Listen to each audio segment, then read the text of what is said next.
અહીંયાથી જાહેર જનતાને વિનંતી કરું છું, જેને ભારતીય હોવાનું ગૌરવ હોય, જેને સનાતની હોવાનું ગૌરવ હોય, જેને માં ભારતીના સંતાન હોવાનું ગૌરવ હોય, બોલજો. બીજા દેશવાળા હોય તો બેઠા.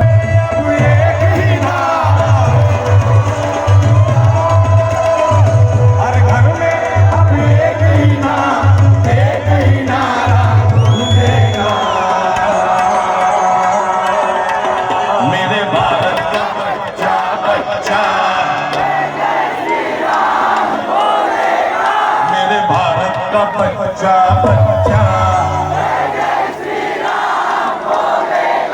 अखो मासदा का बच्चा बच्चा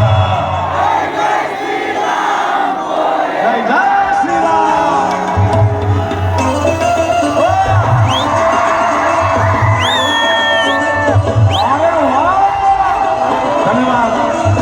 धन्यवाद।